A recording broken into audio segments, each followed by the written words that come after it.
Olá, eu sou Fátima Antunes, psicóloga, mestre em psicologia social, especialista em estresse laboral pelo International Stress Management Association.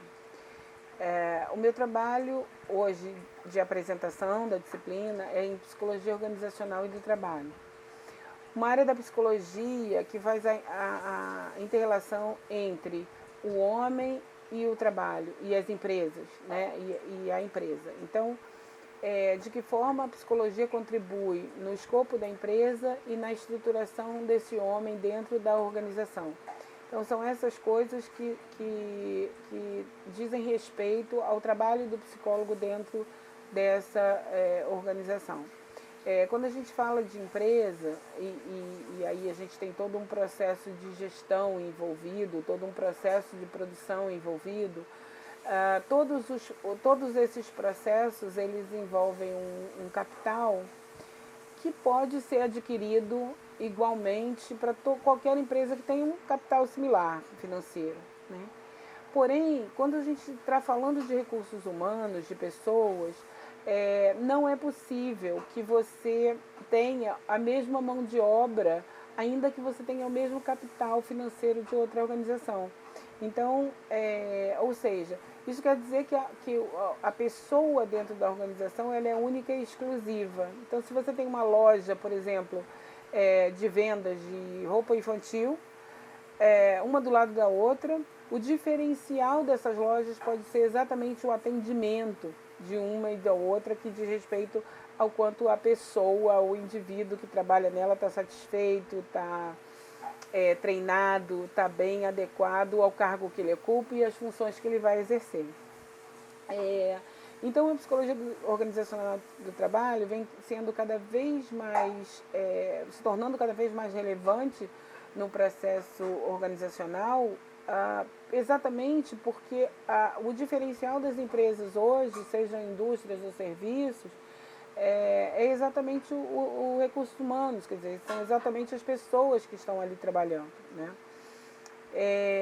Então, a principal contribuição da psicologia organizacional e do trabalho para a organização é justamente fazer essa interface entre o indivíduo e a empresa, entre os objetivos e os recursos disponíveis na empresa e os objetivos e recursos desse indivíduo. Então, até um tempo atrás se acreditava que não era possível essa conciliação, mas essa conciliação é absolutamente possível, desde que se entenda que os objetivos são diferentes e que, portanto, a percepção e o entendimento deve ser diferente, né? Deve se cuidar para que esse indivíduo esteja trabalhando de uma maneira confortável, de uma maneira integrada, de uma maneira motivadora e ajustada, e a empresa deverá oferecer possibilidades de adequação, de ajustes e recursos para esse funcionário. Então, o lado organizacional da psicologia vai estar envolvida nos processos de gestão, de produção, que envolvem pessoas. E o lado do trabalho diz respeito à capacidade desse indivíduo de se adequar ao trabalho que ele executa, e entender a sua função dentro daquele trabalho. Então, a psicologia dentro das organizações, ela tanto vai olhar para a empresa, como vai ter um olhar para o indivíduo. Essas coisas não são dissonantes e é possível integrar, através da psicologia, os aspectos cognitivos e comportamentais cada vez mais dentro do contexto organizacional.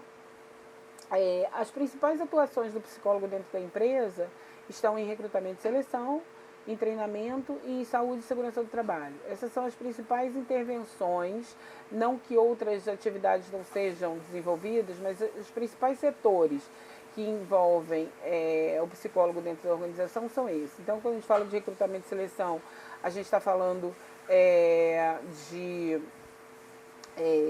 colocar o homem certo no lugar certo, ou seja, de avaliar esse indivíduo e entender a função e o cargo a ser ocupado e identificar qual o melhor indivíduo estará preparado para atuar naquele cargo dentro das funções que são exercidas e da melhor maneira possível, né? Qual é o melhor resultado. Então, esse é o primeiro.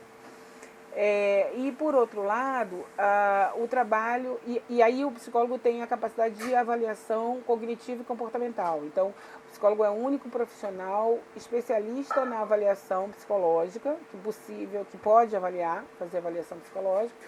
E, portanto, nas empresas isso é muito solicitado e algumas empresas isso é, inclusive, obrigatório, como, por exemplo, empresas de vigilância, onde você é obrigado pela Polícia Federal a fazer um controle do processo seletivo e é obrigatório a realização de teste psicológico, né, entre outras empresas. Por outro lado, também a área de treinamento, não para um treinamento técnico, mas nem para estruturação de treinamento necessariamente, mas para treinamento comportamental, no que diz respeito ao comportamento que esse indivíduo deve ter dentro da empresa, no que diz respeito a como ter um melhor desempenho, aspectos motivacionais, relacionais, que podem comprometer e especificar o resultado dessa pessoa, né, desse indivíduo, desse trabalhador. Na gestão, no apoio a processos de gestão de pessoas também, né? E dentro da área de segurança de trabalho, mais recentemente, na avaliação psicossocial de atividades que envolvem as NRs 33, NR 35, que são trabalho em altura, trabalho subterrâneo, nos trabalhos de risco e na saúde mental do trabalhador de qualquer outro tipo de empresa que tenha uma implicação forte do estresse na execução do trabalho, como, por exemplo, bancários e outros profissionais. Então, essa é a principal atuação do psicólogo organizacional e do trabalho dentro das organizações e nessa interface com os trabalhadores.